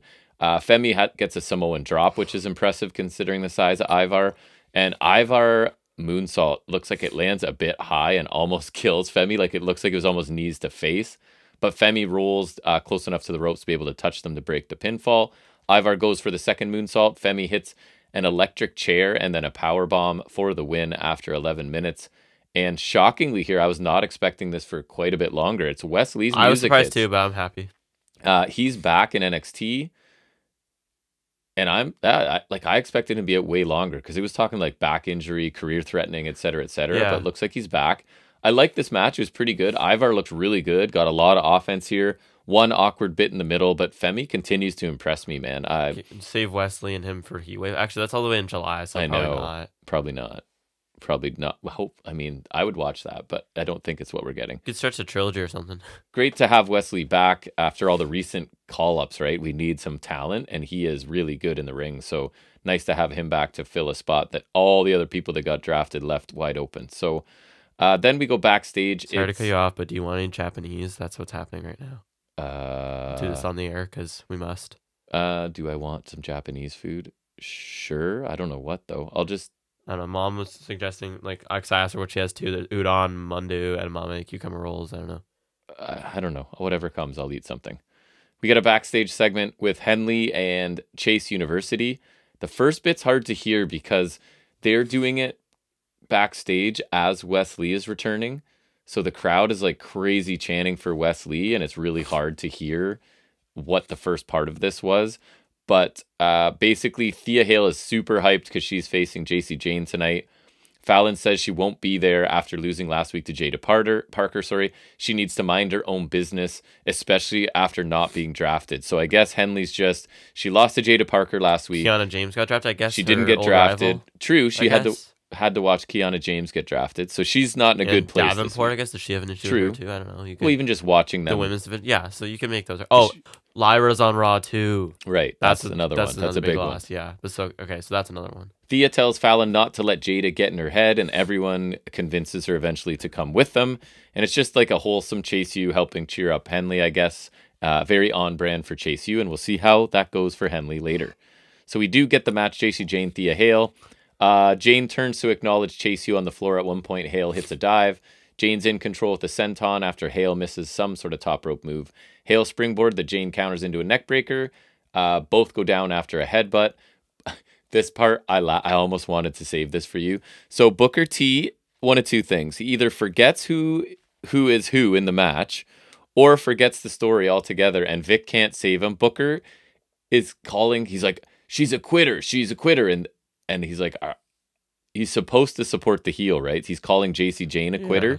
So Vic's trying to give him a chance to correct himself, and Booker just gets more confused, and then they just have to drop it because he doesn't know what he's talking about. Anyways, neck breaker, and I think it was a Michinoku driver by Hale for 2. Jasmine Nix tries to take out Hale on the floor, but Henley takes the bullet for her. So back in the ring, Hale applies a Kimura. Jane taps out after 8 minutes. Considering the huge story between Hale and this was a pretty standard match, I thought.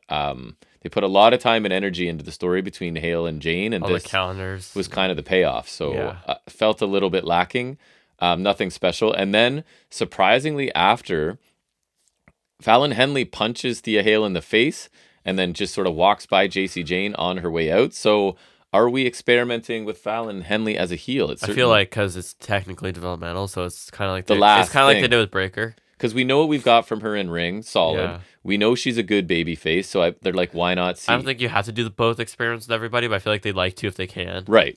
So I guess and they have a spot where she is, other people that she's been feuding with and been there longer than have been called up, so she's got reason to be annoyed, I guess. So we'll see where that goes. We then get a vignette for the new team of Tyson DuPont and Tyreek something. I didn't even write it down. Igwe? Yes, there you go. Why do I know that? So they've known each other since college. They're super strong, and one of them is a nerd, so it's like we're brains and brawn, all that kind of stuff. So cool. I don't like the ring gear. Cool, I guess. Natalia is shown getting ready backstage with Carmen Petrovich. Natalia said she's going to break Lola Vice. This looked really cheesy because it's like, okay, now I'm going to go kick you in the head. Put your arm up. This is what's going to get her through the match. This last second, learning how to block a head kick, I guess.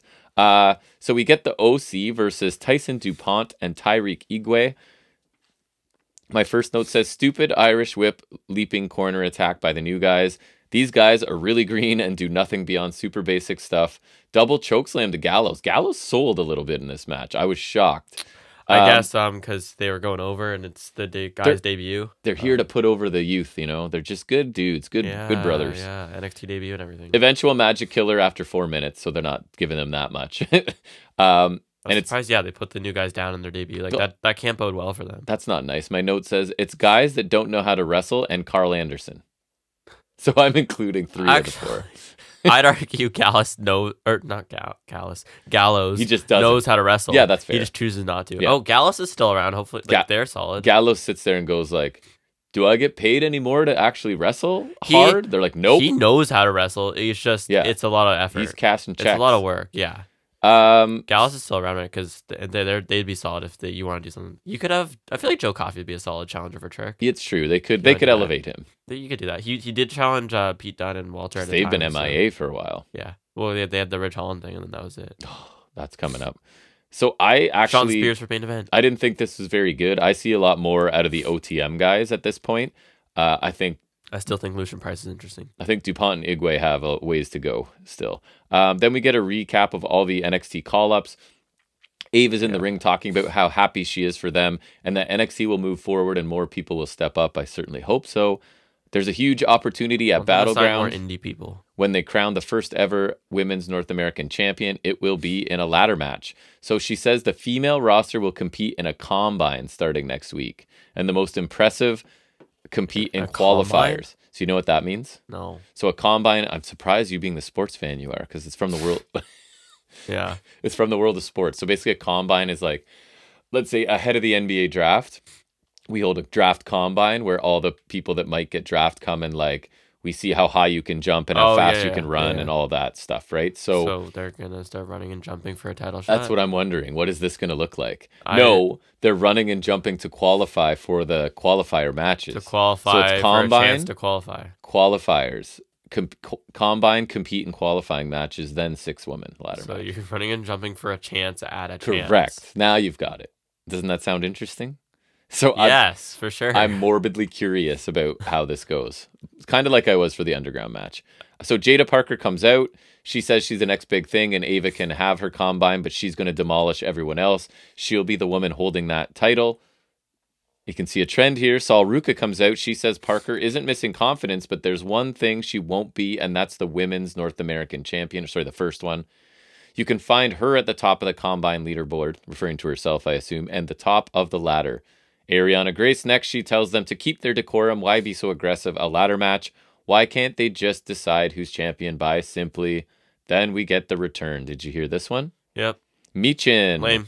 Hooray. Well, I mean, the OC's already there, so. True. She has unfinished business in NXT. Does she? She ends up punching Ariana Grace and the women's locker room empties and we get a brawl of women, most of which I wasn't sure who they are. See, you know what sucks is this match will be disappointing no matter what. It has to live up to the original North American ladder match, which is probably one of my favorite NXT matches of all time. Maybe. You know, where Cole unleashes super kicks on everybody. It's going to blow that one away. Velveteen hits the super elbow drop and like that one. Yeah. With like Sullivan and Dane and yes. the only match with EC3 that I care about. Sullivan. Yeah. But like that match was awesome. That's one of my favorite matches probably of all time. Now that I remember it, because I was mentioning that the one week. It was very fun. But yeah, if your big return is Michin, then yeah, you're toasted. My favorite part of this was Jada Parker kept saying little things kind of in the background as people would speak, and I thought it was pretty entertaining. I like her attitude, and I think she connects with the audience.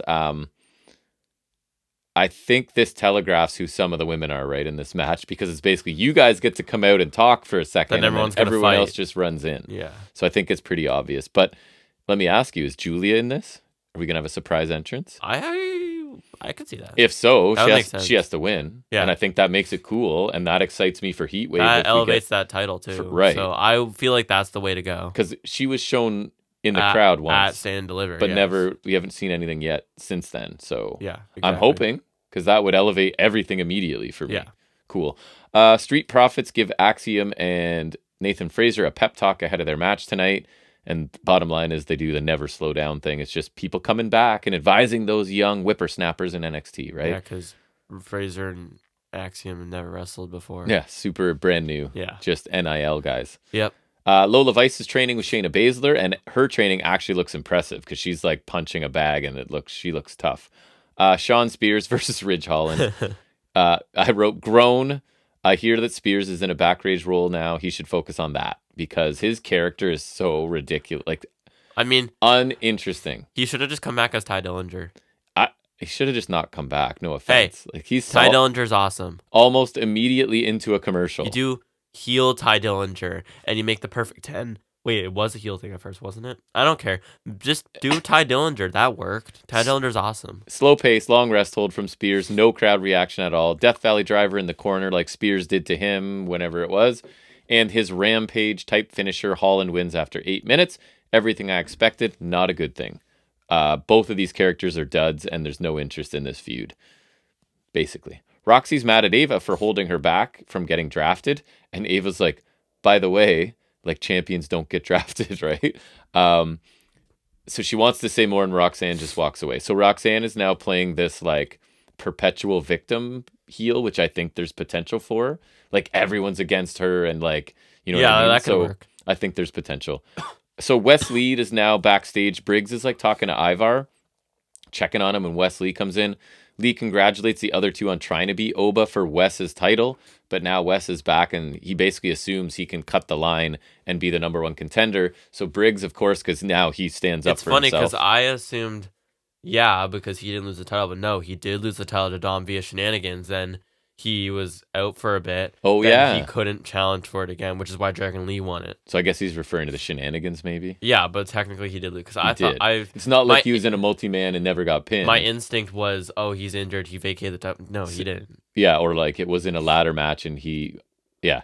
Anyways, so... I wonder, do you think he still would have lost to Oba? Because Dragon Lee took his place at, I think it was Deadline or something, right? Mm-hmm. And then he eventually ended up losing to Oba. True. So I wonder if that spot would go or if to Oba West just got then. lucky. Yeah. The timing-wise. Yeah. Could be. I never really thought about it. Yeah. Briggs takes exception to this, cutting in line, and tells Lee to pack his bags and leave again. Lee feels disrespected and says he can just beat Briggs to be the number one contender. And then Ivar says he's also not done with Oba. So I felt like Lee wasn't really being a super baby face. He was kind of giving out backhanded compliments. And then like, now that I'm back, like obviously I'm the number one contender. So his in-ring style doesn't lend itself to being a heel, but I'd be cool if they try something with his character, right? So maybe I'm reading into it and he might have to try it, right? He might be just the same and I'm misreading this situation, but it felt like there's a little bit of edge here. Final Testament are here. Hooray. And it's Paul Ellering saying stuff. They're all living on borrowed time. They're coming for all the titles. Nope. And NXT should get ready. And my only note says no thanks. Poor AOP, because I actually kind of like them. I don't hate them. The family are in a car for this week's vignette, and Tony says he beat Noam in the ring, and he tells Luca to set up a Heritage Cup match.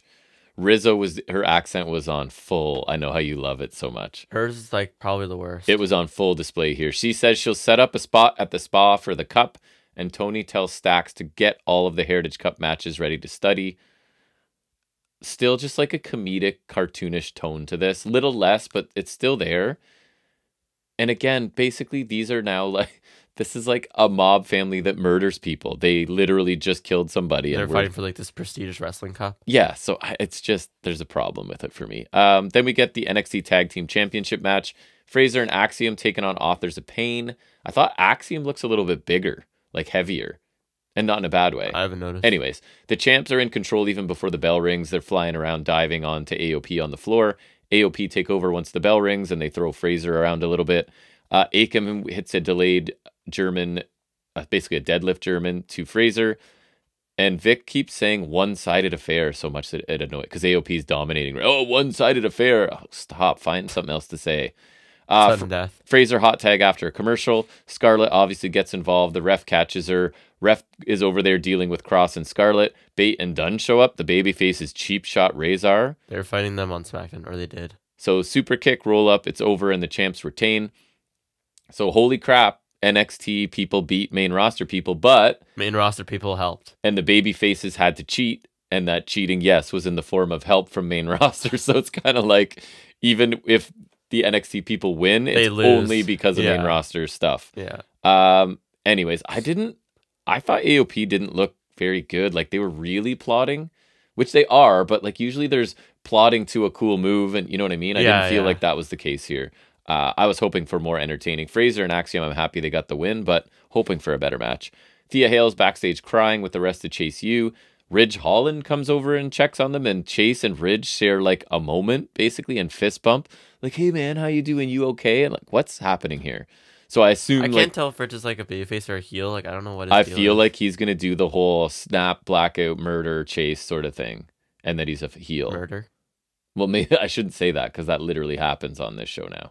But like, yeah, like Johnny Bravo kind of thing. Yeah, because I feel like Chase is such a baby face, right, in the crowd. Yeah. Like that'll get Ridge over as a heel, which it won't. Fight with Duke or something. And, yeah, who knows? Metaphor in the parking lot. Dar wants Trick on the Supernova sessions next week to reveal what was in Lash's envelope. Fine, and then in the background, sort of Henley walks out as Kalani Jordan's like, "What's going on with you? That's not you, Fallon Henley." Henley says she just walks away and says she needs to put herself first. So she is, what's the word they always use for in WWE? Conflicted. They love that. Conflicted. Jeff Hardy's conflicted. Yeah. Anafe and Blade are backstage. Blade is nervous, and then he sees Idris Anafe, and I guess he's relieved because, remember, Anafe broke a mirror last week, and it's all this whole bad luck gimmick they're on now. Sounds amazing, right? Yeah. Idris says it was plastic. Anyways, Brindley walks in, Brindley Reese, and she thought they needed cheering up, so she has some kittens. They're not kittens, they're full-grown cats. and they're both black. And of course, Idris is like, "Oh no, bad luck from the Black Cats now." So Okay, yeah. I guess It sounds about as cool as Apollo Crews having visions. so. I get. Oh my god, I forgot about that. That You're was welcome. amazing looking back now. So I guess like one is super paranoid about bad luck, and then like she's relentlessly positive about everything. Does that So cancel out? that's just neutralizes and we don't have to deal with it. Yeah. I can't see this going anywhere good. I like that they're trying with Blade and Anafe because they're cool in ring. I think they're a really good babyface team, but this is a miss, I feel like. Main event was Underground. It's Natalya, Lola Vice. They're both in pretty flashy ring gear for an Underground match. You know what I mean? Like they're in their full shiny gear and stuff. Yeah. They almost immediately spill onto the floor. Strikes by Vice, holds by Natty early. Hip attack sends Natty to the floor again. Natty snap suplexes Vice onto the floor twice. We get Natty on the announce table, but Lola sweeps her legs out and Natty falls onto the table. Lola gets a triangle choke, then a guillotine, and Natty gets out of it by slamming Lola onto the floor. Baszler gets involved. Easily dispatched by Natalya. Really easily. And then a sharpshooter to Lola Vice. It's just Baszler, too much to do anything with Baszler. Baszler then decides she's going to get to it by putting Petrovic in a chokehold at ringside, but Natty breaks that hold super easily and takes out Shayna yet again. Natty gets back in the ring. I don't know why I even bother. It was bad. I was mad, and you like her. I like Baszler a lot, and you like her more than I do, and I was annoyed by this. It's like I've been like campaigning for Dunn and Baszler, and they gave me Dunn, but now it's like you got what you wanted. Now we're gonna bitch Baszler. Correct. Like, not only are we not, you gotta pay the toll. We're gonna make her look worse on developmental. Right. So Natty gets back in the ring. Lola back fist and a series of elbow strikes, and the ref stops the match. The match was fine, probably a little better than I expected because I was hoping for a bit of a dumpster fire, selfishly. Crash, I'm glad Vice got the win, but these types of matches, I don't like. I haven't disliked. She be a main roster person. Didn't I? I know. Didn't I kind of like the Eddie Thorpe one? I don't know. I think I did. Anyways, was that the one with Dijak? Yeah, he got called up. I heard. Dijak? Yeah, I mentioned it earlier. Okay, yeah. I didn't hear you. That's good for him but he's not going to do anything. No, of course not. In theory, it's good for like that gimmick does not survive. It does not have a long shelf life. No. In ring, he's great, but like I could see him doing well in speed. Maybe. Which is not a compliment. No, it's not. So, yeah, this match was fine. Nothing special. Doesn't do a lot for me, especially Natalya's in it. But Shayna, again, looks like an absolute goober here. I don't understand how hard it is to make your badass MMA fighter the only one you have left. She, like, takes a boot. Look like a badass MMA fighter. Gone. How difficult is it? Very, apparently. If we're so under this new regime, what's going on? Triple H has proven he knows what he's doing with her. Does he? I hope that it's what? Maybe it's a long story and she like bottoms out and then just starts killing people. I'm trying to stay hopeful, but because I would love her to stay in NXT. They are crushing my spirits constantly. I know. I was mad on your behalf watching this. Because like, oh, she gets involved. Nope, one move and she's gone. Gets involved. One move and she's gone. I don't understand how many times you can do her a so legit dirty. Badass. Because like, honestly, she's probably my favorite women's wrestler they have. They haven't done anything with her in quite literally now. It's been like 5 years since she was something. Like 4 years, I guess, if you want to talk about her crappy main roster one where she was a vampire. She deserves better. Yeah, at least she's not biting people's necks. That was amazing for a little bit. So the last thing was backstage. Roxy says neither Lola nor Natalya can touch her and ask Ava why she's here. Ava says she's going to tell Roxy about her opponent next week. Roxy's shocked, not happy about it. Ava says next week Roxy will defend against... Did you hear this? Yeah, so it confuses me. Chelsea Green. Isn't that weird because they're both kind of the same kind of heel? Isn't Chelsea Green's whole thing, she's like the Karen, so like kind of a victim heel too? Yeah, I guess. Is it not like... Okay, forget even if it's similar. They're both heels is the point. Yes. Isn't that a weird choice? Yes. And like, I don't really like Chelsea Green I know in that, the ring. But even like, it's just a weird choice from matchup character perspective. Yeah, just on paper. So Chelsea says that Roxy's title will look good in her Julie box. Roxy leaves, and Chelsea says, I think I'm going to love it here or something. I'm not a fan of hers, so... You could redevelop her here, though. I don't think she's good in ring, man. I think she's like great, passable. No. I think she's like WWE style. Okay? I don't think she's great, no. But you could redevelop her. Yeah. So that's the end of that. TNA I'll go through really quickly, and then that's the last thing I have. You said you didn't have any figuring, so we'll power through this. Resthold, AJ Francis starts the show from the VIP booth in the balcony. I like how he like brags about bringing all these people, and every time I see Never heard someone of them. not even like, and at least He's up there with Rich Swann, beautiful women, quote unquote, and people I've never heard of. like Swerve's brought in people sometimes. Like I don't think I know them either, but I can tell they're bigger. Yeah. And also then like I feel like I've heard about them somewhere else. And I was making fun of this because the VIP booth is like up in the balcony, but it actually works into the storyline later, so it makes sense a bit later. Opening match, Mustafa Ali, Chris Bay. Really good match. Bay hit a coast-to-coast guillotine elbow, which looked pretty cool. Like Ali was sort of suspended in the ropes. He also hit a vertebreaker, which I wasn't expecting, so that was cool. Anyways, flagpole shot by one of the guys that's with Ali, and Ali wins with nailed his 450 out of the corner. Really good 11-minute match, as you'd expect from these two guys. Alicia beat Danny Luna via shenanigans in a 4-minute match. I saw her and Masha are tag champs now. And then after the match, Masha kills Danny Luna behind the ref's back. The match was whatever, and that. So you say that like Masha working with Alicia seems really strange. What happened to Killer Kelly? I remember she's they just give gone. you the half-rate explanation, but like it didn't make sense. I was wondering, and so they're just, and it feels lazy. They're going, it's a business relationship with Masha and Alicia, right? Like, I guess they just want gold, so fine. Yeah. And Alicia sucks and Masha's awesome, so it would make sense for heel Alicia to partner up with her. I guess Masha's getting paid well. Yeah, I guess. Maybe. I don't know. The system have lots of money, I guess would be the thing, probably. What else here? I have someone super generic is on commentary, but I missed who it was. Some sort of supporter of Danny Luna. He'll be at Under Siege, and then later, oh, it's Lars Fredriksson, a musician devoid of personality, because he was like, hey, that can't happen.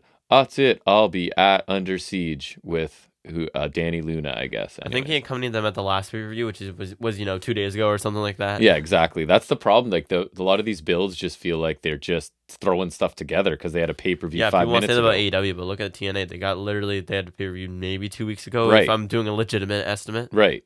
Feels like it. Yeah. I think that's right. Then I have Sami Callihan as Bray Wyatt Light. So he was doing some, like, getting really... You mean Solomon Crow? The camera was being really annoying, and he was right up in it, and they were like, you know, when Bray was doing, like, and he had the little kids cheering and stuff behind it? House, He had a little bit of that going on there, so it felt like that's what they were going for. Hammerstone killed Diener. Diener comes out, and he speaks now and panders to the crowd all the time, so he wants to add a stipulation to the match. Hammerstone rips him for pandering to the idiots. Diener wants a street fight, crowd agrees, and he hits Hammerstone in the head with a mic to start, and that's how they can sort of justify Diener having control a little bit in this. The one big spot for me was there's a chair set up in the ring, and Hammerstone full-on presses Diener over his head and drops him ribs first on the back of the chair, poking up. Looked really good. My problem was Diener, like, intermittently sold it from there on in. Like, it looked like it should have just crushed everything in him, sort of thing. But anyways, it ends with chokeslam through a table, torture rack, Hammerstone wins, 10-minute match. I don't think it needed to be that long. But anyways, it was fine. And I think Hammerstone is still cool. But the way they've presented Hammerstone, he should have just killed Diener in, like, 5 minutes, probably. Somewhere else, Nemeth, his neck is hurt. He can't wrestle, so Matt Hardy's taking his spot at Under Siege. He'll be teaming up with Speedball Mountain against the System. I like Ball of Speed. That is funny. He did call him a Ball of Speed. You're right. At least this keeps Matt Hardy out of a singles match, right? So there's that. Well, wait until 2 weeks later. But how's TNA's treatment being of their biggest free agent signing ever? Right? I don't know. Not great, I would say. Changing him up for Matt Hardy in 2024. Right. Like, say what you want. I don't think Ziggler's the greatest ever, but he's still like someone who's quality. He is, right especially now. at the TNA. Like he's still like he feels they're right and justified in putting him in the main event. 'Cause he's like good enough for them, and he's sure. Still in like not his prime, but like a prime enough state where he's still a good wrestler. Like Matt Hardy's decrepit. Like it makes no sense. Yeah, basically. Let's be real. And so this trios match feels like something that would main event a random episode of TV, right? It's the System against three guys it feels like something before the pay-per-view and less like something on exactly. a pay-per-view. I hope their pay-per-views are cheap. But like you said, this is what happens when you schedule 2 pay-per-views like 5 minutes apart, right? You end up with stuff happening at warp speed kind of thing. So Santino Marella is sitting down with Jonathan Gresham. He welcomes Gresham back to TNA, shakes his hand. The mask. And afterward, Marella has black ink on his hand. And then the octopus, so it's like Gresham's alter ego or whatever, comes in and sits down across from Gresham. Okay, so maybe it's like a Demon Balor thing. I think that's kind of it. I still don't love that, but at least it's not like he's always going to be Because wrestling. his thing in is the like, octopus I thing. can't be my actual self, so I think the in mask form is him being himself. So I wouldn't mind that if like he's Gresham most of the time, and then like on big matches he whips it out like a Demon Balor type thing. Yeah. I think that's a little better. It's still kind of goofy looking, but So Morella's shown washing his hands in the bathroom later because of the ink.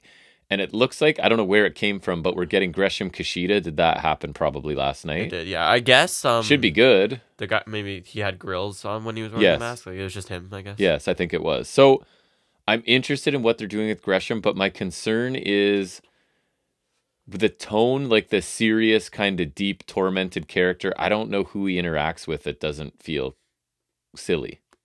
Do you know what I mean? Like, Yeah. I don't know. Like, I think what they're trying to do with him has potential and could be really cool, but I don't know who it works with as a foil, as an opponent. But anyways, Yeah, I don't know. that's for them to figure out. Yeah. But I'm interested because he's awesome in the ring, and if he is like a super aggressive technician, that's cool to me. Yeah. So Joe Hendry's apology, did you see any of this? No. So this is why I like that Top Dolla's up in the balcony, so he can't get down to the ring quickly. Okay. So his apology, he comes out with a guitar, and basically he plays the first two parody songs. He's like, I'm here to apologize, because in the first song I was really mean. It went a little something like this, and then he basically replays it, and then Was I did that a the one that I think I saw, right? It was Yes. Something when he went up launching, diving right? all the Yeah. time. Yeah. And then he's like, and then I did another one, and it was not very nice either, and it went like this. And then his actual apology is third, but it's like an insincere one too. So I actually thought it was pretty funny. And I put, turns out laughing at AJ Francis's expense is the one thing he brings, which still isn't enough, but at least there's that, right? We get a rough Gia interview with the system at the top of the ramp sort of thing. They all kind of take turns speaking, and it sounds really forced. And I thought Moose sounded really rough at the end. They're just trying to hype their match at Under Siege, so nothing there. Trey Miguel, Ace Austin had a pretty good match. It was for number one contenders for the X Division title. I didn't think it was as good as the earlier Bay Mustafa Ali match, and not as good as I would have liked from them, but it was fine. Wentz obviously got involved a couple times. Austin perseveres, wins with a double stomp and the fold after about 10 minutes. Makes sense because it's heel champion, babyface contender is where I figured it would go. Josh Alexander, Eric Young are backstage discussing their Under Siege tag team match against Kasarian and Macklin. Another one that feels like that's not a pay-per-view. Jordan Grayson PCO against Delander and Khan. Yeah. What? That's what we're getting. Main event? No, just kidding. That's not. But we get the main event on this show. And it is for the TNA Knockouts Championship. Jordan Grace taking on Miyu Yamashita. I swear we saw her on Dynamite once or twice. So I feel that's what I put. I'm her. like, I don't think I've seen her, but maybe That I have. name sounds familiar. I like this match. I thought really good back and forth.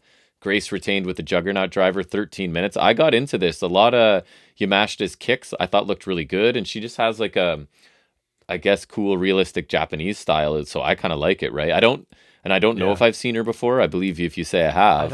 I don't know either, but it just. But I was sounds impressed, familiar. and I'd like to see more. And I'm not surprised Grace retained, but I thought it was a good main event. Nice to have the Knockouts main event. And if Yamashita sticks around, I'm cool with that because she looked pretty cool. SmackDown I didn't see. Collision we haven't seen yet. And Backlash we'll be watching tomorrow probably. So that's, I think, it, right? Yeah. Look at us at still almost made 140, but that's pretty short for us. So we'll wrap it up here. Thanks for joining us and listening to us talk about another week of wrestling. We will absolutely be back next Saturday for 199 unless Backlash really tickles us either good or bad. And I forgot to review an AEW pay-per-view. Yeah, fat chance. But if we didn't get around to Dynasty, which we loved, unless we really hate Backlash. Yeah, I forgot Backlash was happening until yesterday. Same. So. You texted me, did you record it? Like, nope, forgot it existed, actually. Yeah, I forgot to. I was literally like, But I think I saw it was recorded. happening. I was like, oh, crap. So we'll talk about that and everything else next Saturday on episode 199. And until then, everybody, take care.